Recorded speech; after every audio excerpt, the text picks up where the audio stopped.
Master एगो गीत बजा दे लोग। कौनो लभर अपने प्रेमी से कहतिया के हमार सोना, अरे तोहरे खातिर पूरा जिंदगी हम लिख दिले बनी, लेकिन तोके विश्वास नाम के कोनो चीज नहीं है।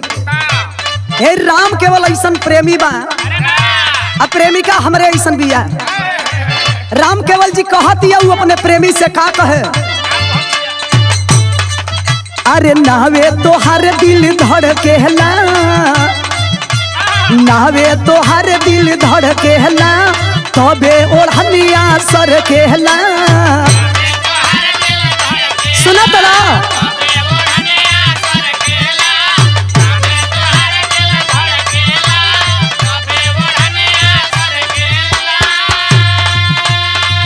अरे नावे तो हर दिल धड़केला, तबे ओढ़निया सर केला। अरे मारी ले लमतिया तया के यही छतिया में, अरे मारी ले लमतिया तया के यही छतिया में, धस जाए रह जी नजरे में कजरे बन के, नजरे में कजरे बन के अब बस जाए रह जी, अरे बस जाए रह जी।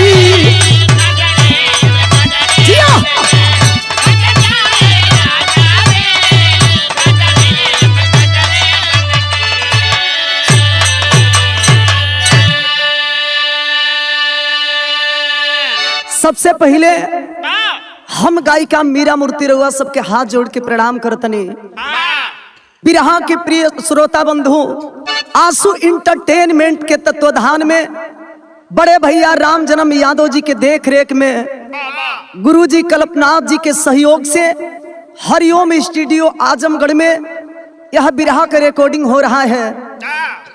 मुझे विश्वास है जिस तरह से हर बिरहा को आप सब सुनते हैं और अपना आशीर्वाद दुलार प्यार इस मीरा मूर्ति को देते हैं, इस बिरहा को भी आप सब सुनेंगे और आशीर्वाद देंगे, चैनल को सब्सक्राइब करेंगे और लाइक करेंगे।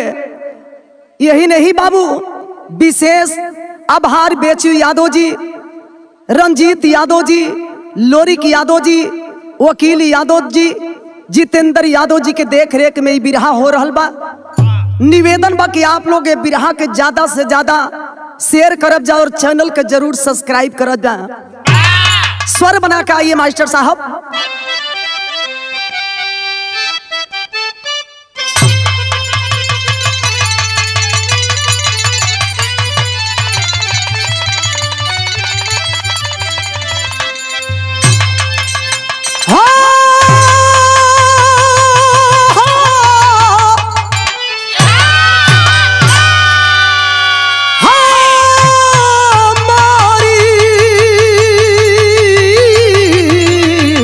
सवरिया भोले बाबा जोगिया हो राम,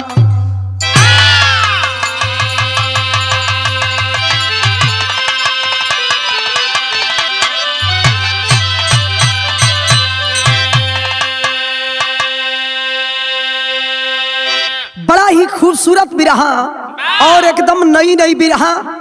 ये बिरहा के गाजीपुर के हमारे गुरुजी नरसिंह गुरुजी के ये लिखल गीत बा। आप लोग ध्यान देव, कवि जी भूमिका के लाइन में लिखत का बनी मास्टर, हो के जख्मी जिगर यहाँ भरने लगा,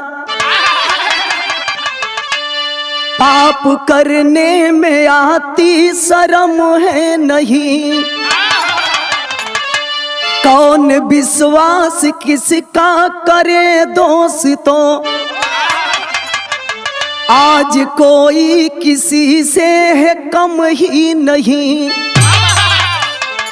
शेखपुरा ग्राम है प्रांत बिहार में, चरण सिंह का जहवा परिवार था, स्वर्गवासी हुई नारी शीला सुघरी, 14 बसंत बबीता का गुलजार था।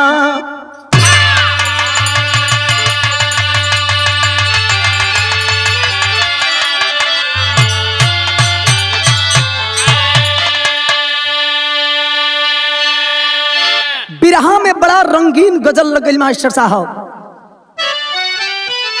कौनो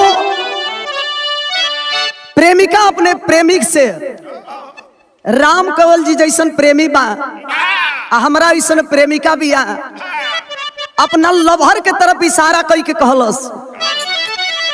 का कहे?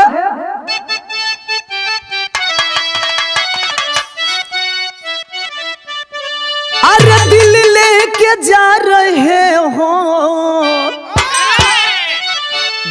हो तो इतना सुनते जा। क्या कह रही है? अरे दिल लेके जा रहे हो, कैसे जिएंगे हम।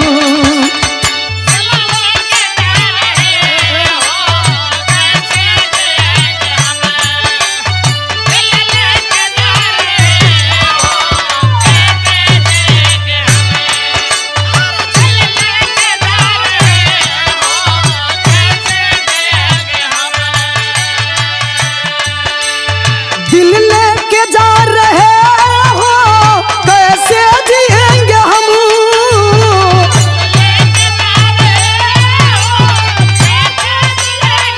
क्या बात है?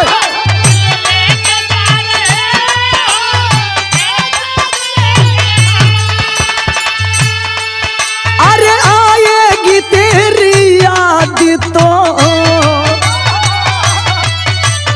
आएगी तेरी याद तो रो रो मरेंगे हम। अरे आएगी तेरी याद तो।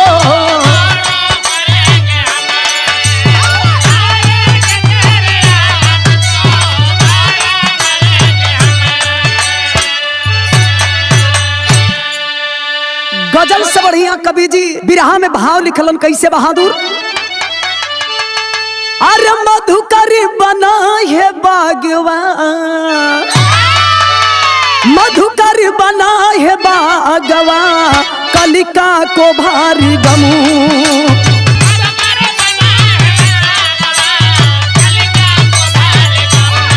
बहुत अच्छा बहादुर।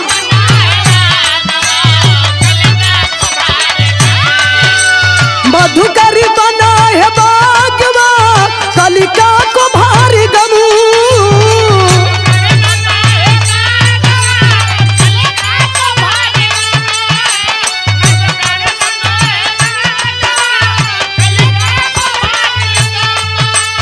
मधुकर बना है बागवा, कलिका को भारी गमू। अरे जिल्लत भरी है जिंदगी, जिल्लत भरी है जिंदगी, कैसे जिएंगे हम। जिल्लत भरी है जिंदगी।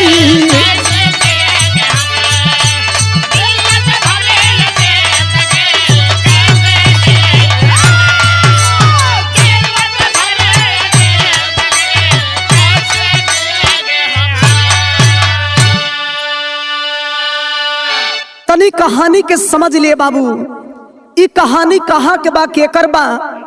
यही जैसे बिरहा के शुरुआत हो गई। बिरहा के लाइन में हमरे कवि जी लिखलन का नजम के लाइन लिखल गई बहादुर।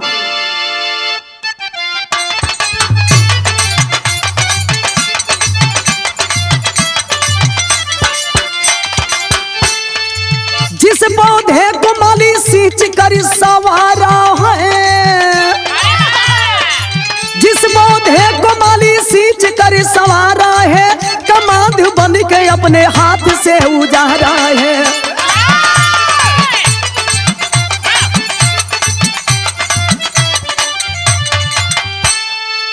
जिसे ले गोद में लोरी सदा सुनाता जो,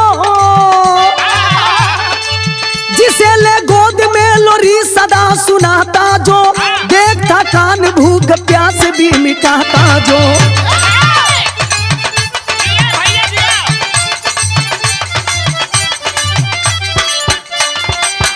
पत्नी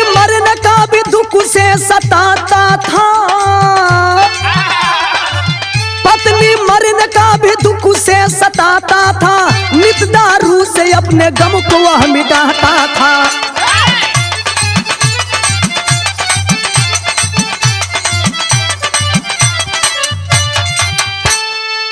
माँ को चिंता इधर बेटी को सताई है, माँ की चिंता इधर बेटी को सताई है, बदलती करवटे को नींद भी न आई है। जिया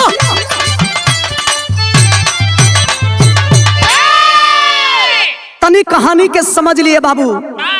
प्रांत बिहार, ग्राम शेखपुरा के रहे वाला, शेखपुरा के रहने वाले जिनका नाम बताया गया चरण सिंह, और चरण सिंह के दुल्हन के नाम बतावल गई शीला, और शीला से एक बेटी भगवान देले बड़न जो ने बेटी के नाम बतावल गई बबीता।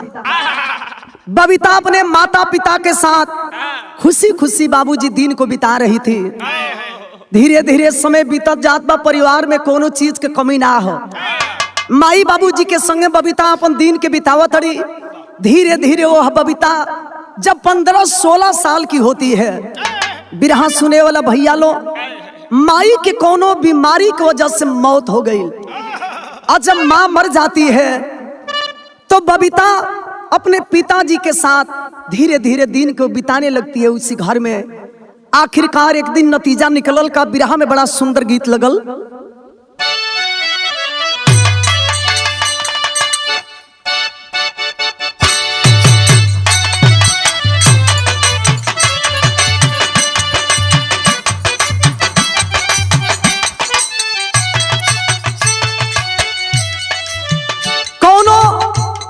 दुल्हन हमारे ऐसा भी आए राम केवल जी, अरे दाढ़ी तू तो खाली ऐठई में रहेला, जितना कुल है नौकी धुन आवत तड़ी सो, भक से आवत तड़ी सो, भक से निकल जा तड़ी सो।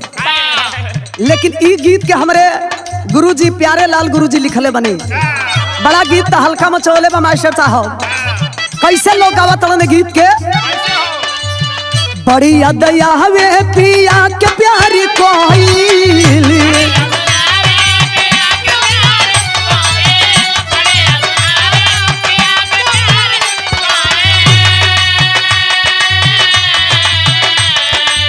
रतिया त रतिया पहाड़ दिन भइल,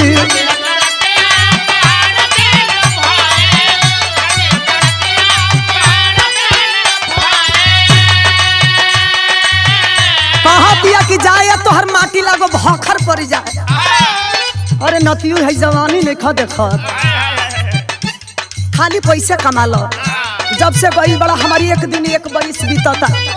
कहतिया बड़ी दया वे पिया के प्यारी कोई, रतिया त रतिया पहाड़ दिन भइल, का कोई हमरे करे जदाल दौड़ के, का कोई हमरे करे जदाल दौड़ के, दिलवा ले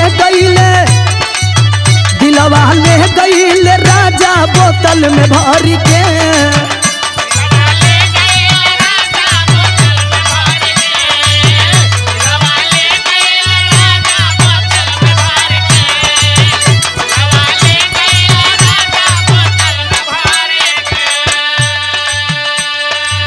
सुने वाला भैया लोग धुन से बढ़िया कवि जी बिरहा के भाव लिखलन। ए दुनिया में जेकर माई ने के उहे समझ पाई कि माई के बिना ए दुनिया में जियल कितना मुश्किल होला। पिताजी के संगे बबीता दिन तो बितावत तड़ी, लेकिन माई के हमेशा याद आवल करे बाबू। कवि जी लिखलन का, माई के मुआल का बहुत याद आवे,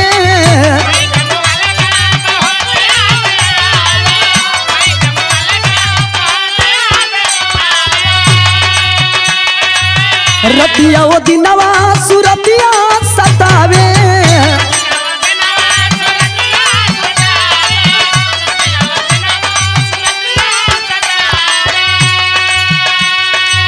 माई के मुआ लगा बहुत याद आवे, रतिया वो दिनवा सुरतिया सतावे, का कहीं चल गई अधजल में छोड़ के, का कहीं चल गई लौके कतहू न माई ममता के तोड़ के।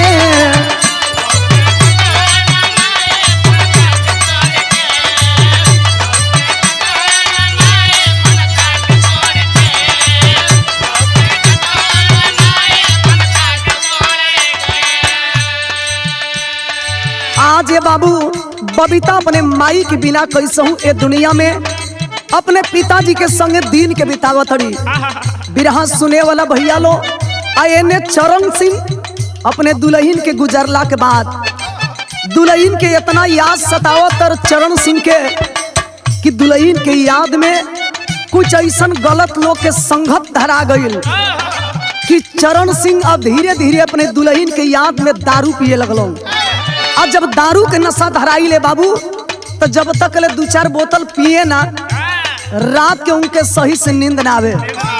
नतीजा निकलल का कवि जी लिखत हलन का बाबू भी बन गईल गम में शराबी।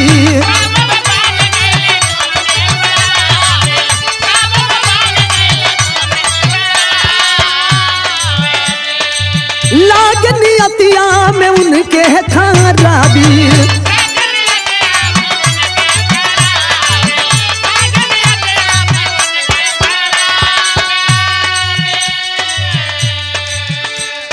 दारू के नशा ऐसा चीज है कि अगर ओकरा के सही ढंग से अगर पियल जाए तो फायदा करी और वह दारू अगर ज्यादा लिहल जाए नाली में गिरा दे, नाली में।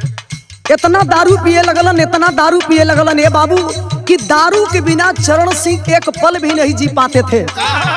नतीजा यह निकलल कि एक दिन रात के समय बाद दारू के नशे में चरण सिंह घर आता है और जवान बेटी को जब देखा तो बाबूजी देखते ही नियत बदल देता है।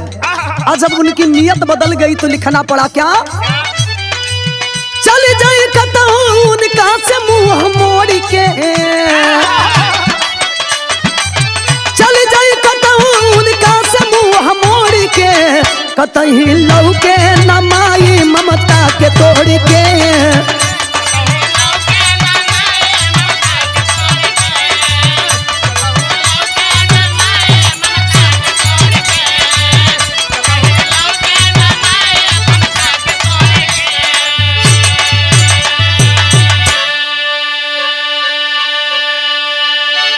रात के समय बाद दारू इतना चढ़ौले हो वह नीच कमीना अपना मर्यादा भूल गया। बेटी के ऊपर गलत नजर से देखने लगा।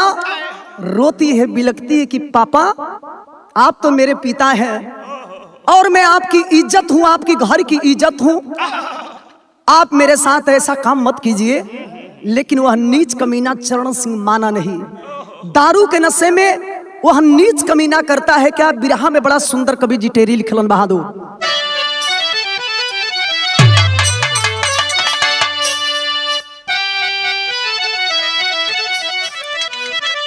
अरे मोरे राम अरे शरमाई है पूनम की चांदनी। ए बाबू शरमाई है पूनम की चांदनी। कामुक कंस वंश का कीमत गया भुलाई।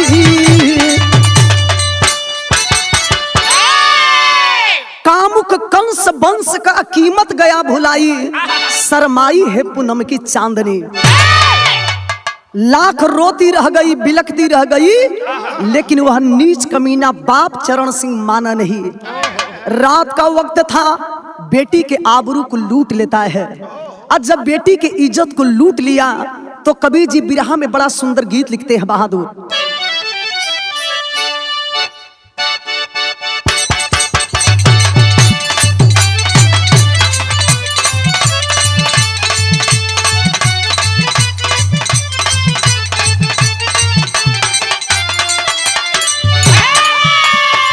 ए राम केवल जी अरे हाई देखा वे बिरहा में तो के चापत है। मास्टर साहब नई गीत बजा दे हलो। हमारा ऐसा मेहरारू तोहरा ऐसा मरद से कहती का अरे जाए पिया जवानी हमर जराई रे गइलाना।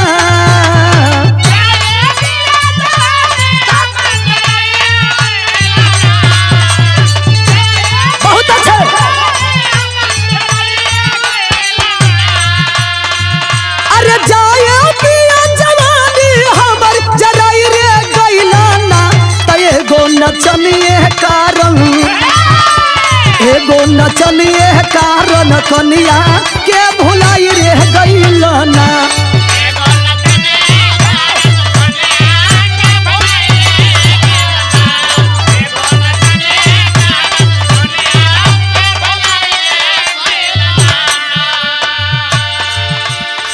आज बेटी की इज्जत क्या होती है वह बेटी ही समझ पाएगी। रो रही है कि जिस थाती को हमने इतना दिन से बचा करके रखा था, आज मेरा बाप नीच कमीना मेरी इज्जत को लूट लिया। रो रही है और कहती है क्या, अरे जाए पिता की मतिया हमारी भुलाई रे गईला ना।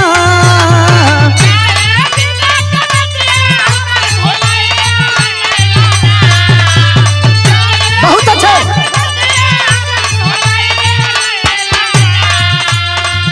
अरे जाया पिता की मतिया हमारी भुलाई रे गईला ना। तो पी के दारू दागई जत में लगाई रे गईला ना। पी के दारू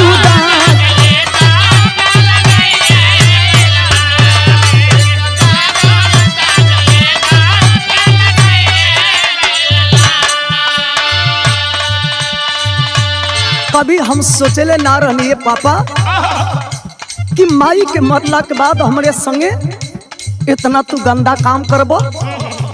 कभी हम सोचले भी ना रहनी आज हमारे संगे इतना बड़ा घात कर दिया। रो रही है, बिलक रही है और रो करके कहती है क्या, बेटी घर के लक्ष्मी होली, बेटी घर के लक्ष्मी होली ख्याल नाही कैला।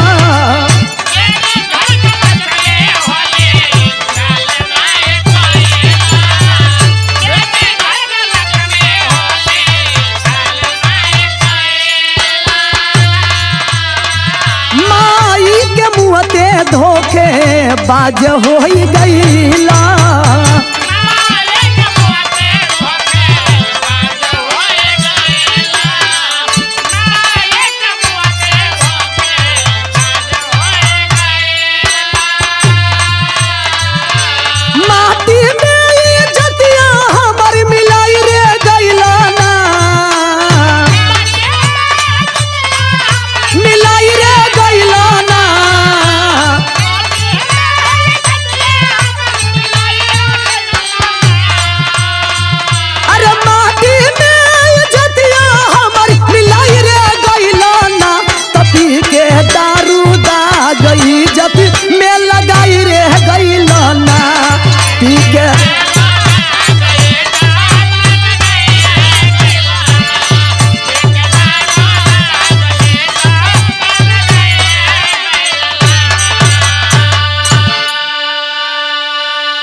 रोवत या कहत है कि पापा जौन ना सोचले रहनी तौन हमरे साथ आप कह दिहल।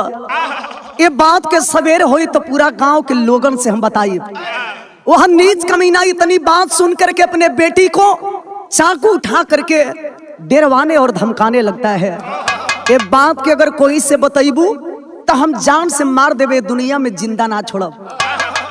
आखिरकार वह बबीता अपने पिता की हरकत देख करके डर जाती है और जब डर गई तो प्रतिदिन का वह नीच कमीना यही नियम बना लिया। प्रतिदिन दारू पी करके आता था और अपनी बेटी के साथ हवस को बुझाता था। ए बाबू आखिरकार एक दिन भइल का बिरहा में कबीर जी के गीत लिखे के पड़ल बहादुर।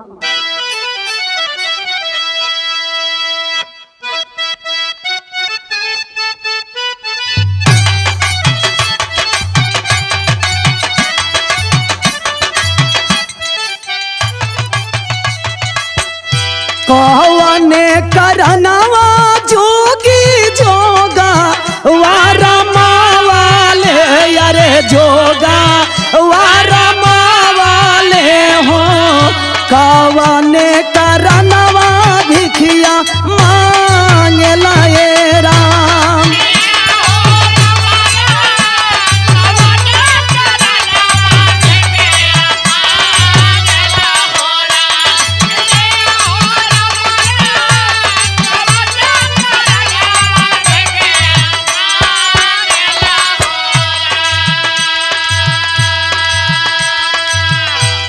लोगों ने नारा एक सुना होगा, बेटी पढ़ाओ बेटी बचाओ। सोचने वाली बात तो यह है बाबू कि जब रक्षक ही भक्षक बन जाएगा तो इस दुनिया में एक बेटी कैसे अपने आप को सुरक्षित महसूस करेगी।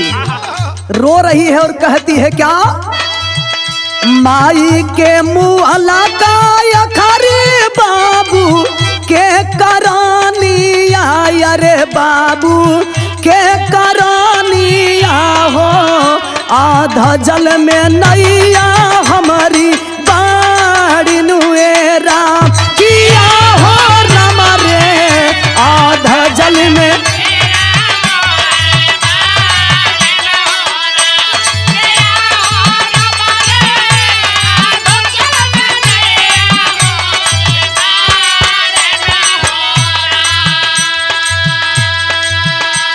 वो अभागन रो रही है।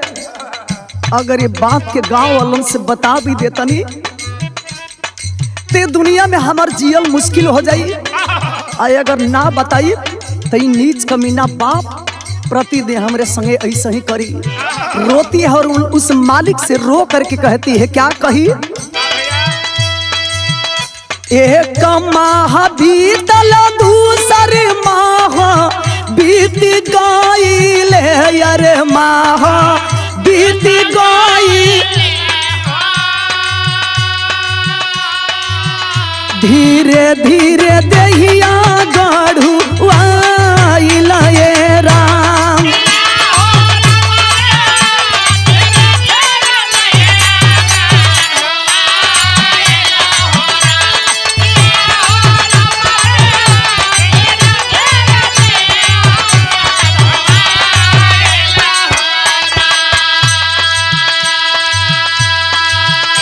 मजबूरी के नाम महात्मा गांधी पड़ेला ए बाबू, मजबूरी के नाम महात्मा गांधी पड़ल रहल। रोवत या लेकिन कमीना एक ना सुनलस। प्रतिदिन दारू के नशे में आता था और अपनी बेटी के साथ हवस को बुझाता था। नतीजा यह निकलल कि उस बाप से ही बेटी गर्भवती हो जाती है। जब गर्भ ठहर गई तो जाए के अपने पिताजी से कहलस। इतना बात वह जब नीच कमीना सुना तो जानते हैं क्या करता है, घर के अंदर ही सारा व्यवस्था कर दिया। तुझे बाहर जाने की जरूरत नहीं है, जौन चीज चाहिए तो के घर में ही लिया के दे, आखिर तो के बाहर गईले के का जरूरत हो। नीच कमीना धीरे धीरे समय को बिताने लगता है। आज जब समय बीते लगले बाबू तो कवि जी के लिखे कपड़ल का, सोची सोची बिटिया रानी रोवे अपने मानवा, अरे रोवे अपने मानवा हो, प्रसवाला दीना निया राइल ये राम।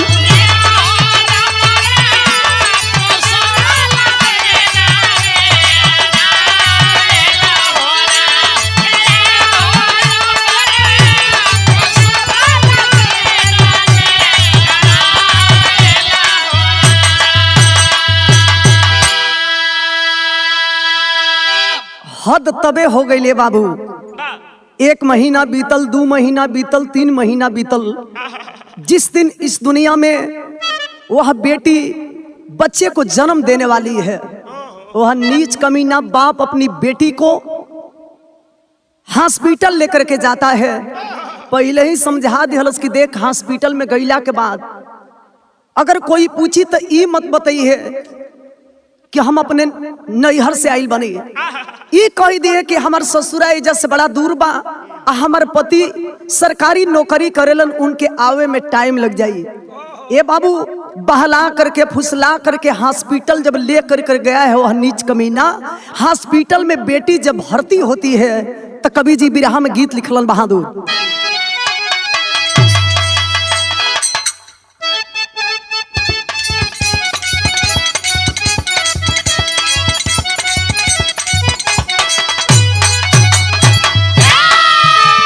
ये हमारे जन्म के पहले के गीत मास्टर साहब, जौना घड़ी हमारे बिरहा जगत में जन्म करम ना भई रहल।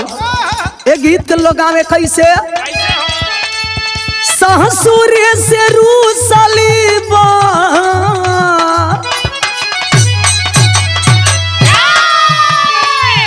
ससुर से रूसली बाती रियावा न हो धैली नहीं हरे के राहु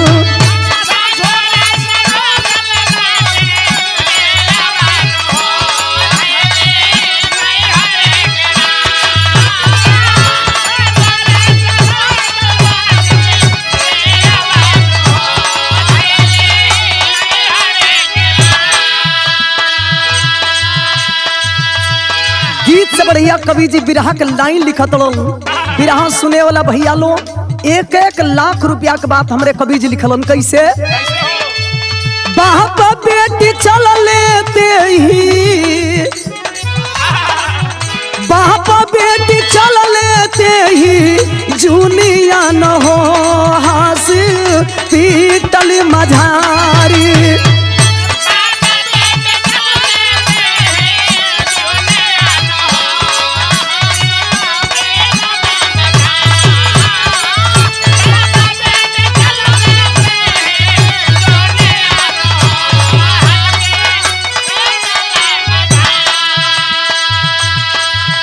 हो के भारी बेटी के गालनिया न हो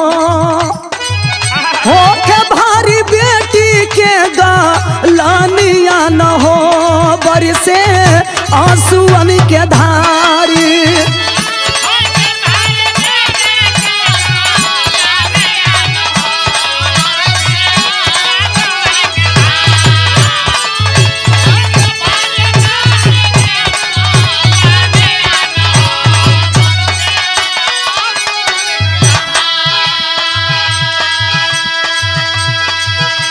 आज मजबूर हो के बाबू जब हॉस्पिटल में वो बेटी भर्ती भइल नर्स और कंपाउंडर डॉक्टर जानना चाहते कि आपके गार्जियन है कहाँ बाप की बताई हुई बातें बताती है कि मेरे पति बाहर रहते हैं आने में समय लगेगा आखिरकार लोग विश्वास कर दिलन ए बाबू वही हॉस्पिटल में बबीता के इलाज होखे लगल और जब इलाज होखे लगल तो कवि जी के लिखे के पड़ल का बेटवा के जन्म दिहली बबीता कुमारिया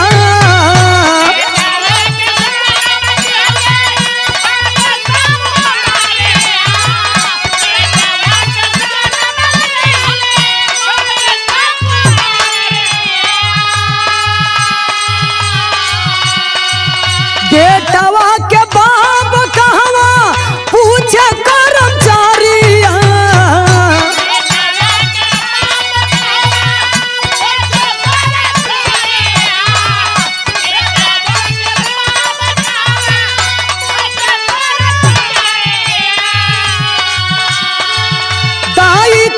चाही दानी सानिया न हो दाई को है चाही दानी सानिया न हो बरसे आंसुअन के धारी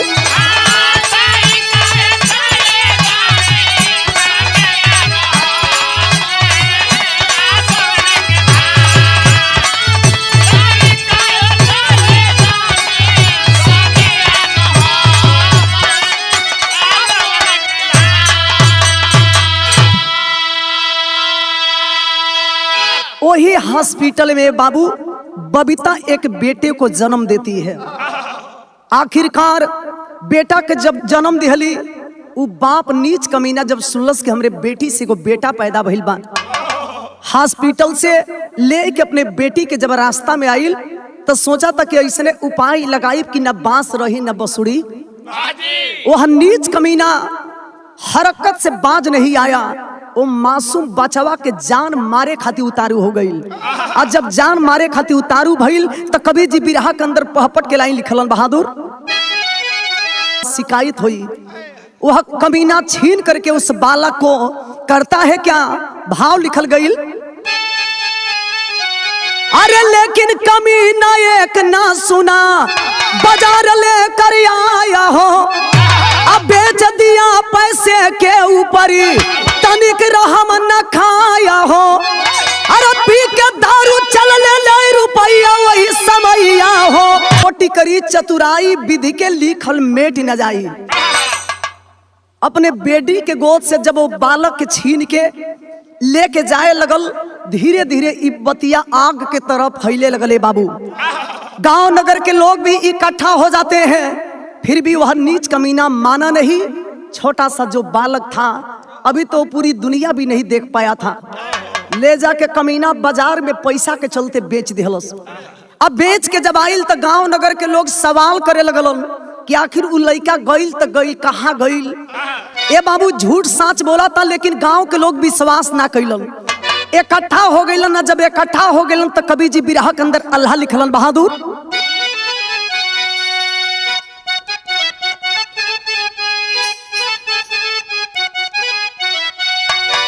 अरे चर्चा मचल रहे भारी गाँवा में बाबू।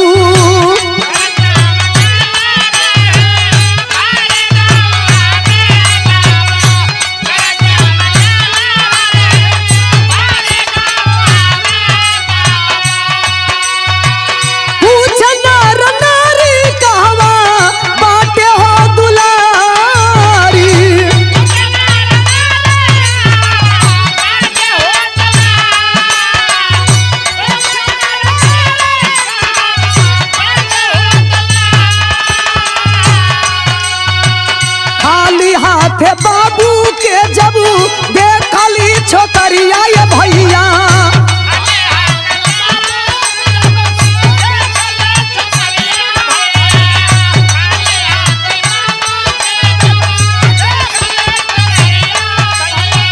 छातिया के पीट रोवे खाई के पछारी।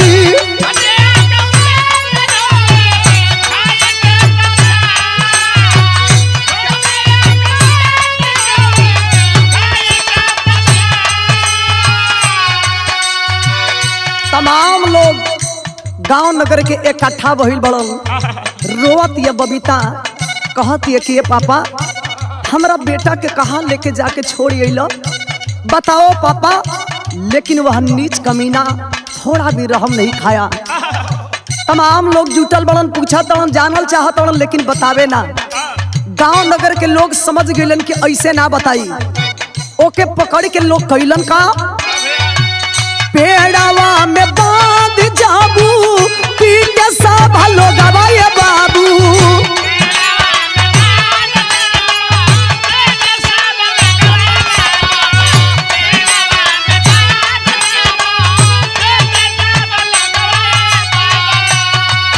अरे भेदवा बताया ताबू नीचा बदकारी।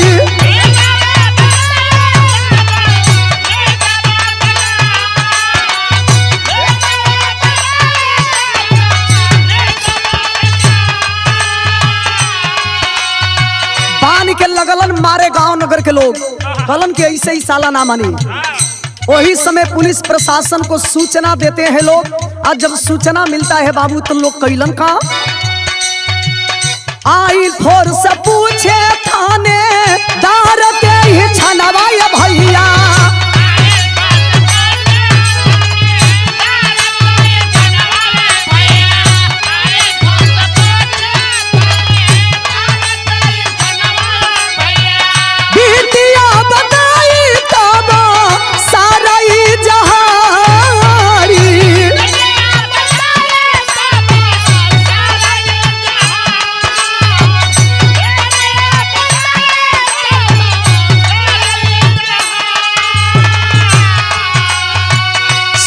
कर बयान खुलल सब कर नजरिया ये भैया।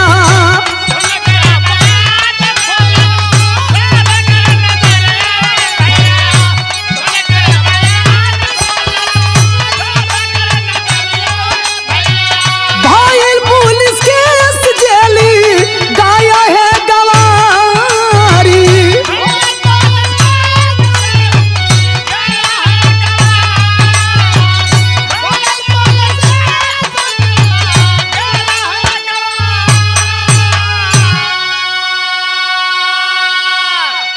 ए बाबू, पुलिस प्रशासन के लोग जब वो नीच कमीना के मारे लगलन, फिर भी बतावे से इनकार कर दिहलस। रोती है, बिलखती है वो बबीता, आए अपना पिता के हर करनी के बता दिहलस। पुलिस प्रशासन के लोग समझ गइलन, ले जाके कमीना के जेल में बंद कइलन।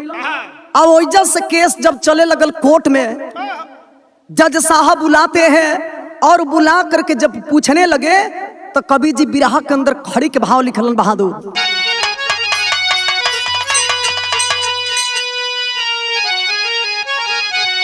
अरे पूछा जज साहब के कर रहे है थतिया,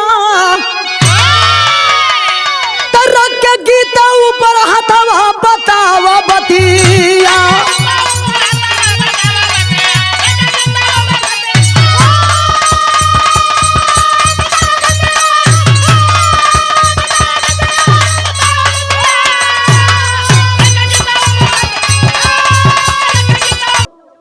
कोर्ट में अपील भइल, जब केस चले लगल, तारीख पर तारीख, तारीख पर तारीख। एक दिन के बाद बाकी जज के सामने जब बबीता खड़ी होती है, जहिया बहस रहल, जज साहब कहलन की बेटी गीता के ऊपर हाथ रखो और सच्चाई क्या है बताओ। हम जानना चाहते हैं कि आखिर इस दुनिया में बेटा जो जन्म लिया था तेरा, वो बेटा किसका है। रोती है और कहती है जज साहब से, क्या अरे नान है जज साहब मोरे माई मरी गईली, अब बाबूजी के दारू के नशा धरैली।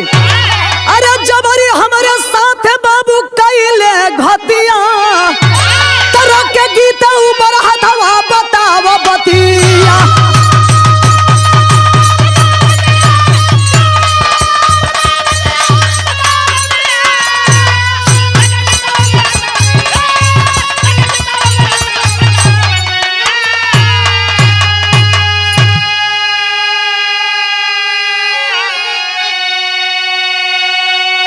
जज साहब सुनलन कि एगो बेटी के इज्जत खुद ओकर बाप लूट लेहलस।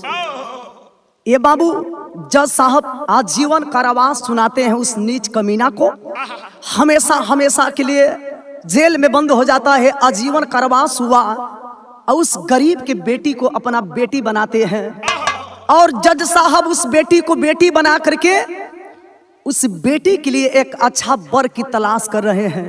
बिरहा के आखिरी भाव लिखल गई, गुरु बिहारी गुरु गणेश गुरु रामलाल गुणकारी, स्वरग चंद्रिका के सो गईले, अरे उजरल भाग सवारी, शरमाई है पूनम की चांदनी।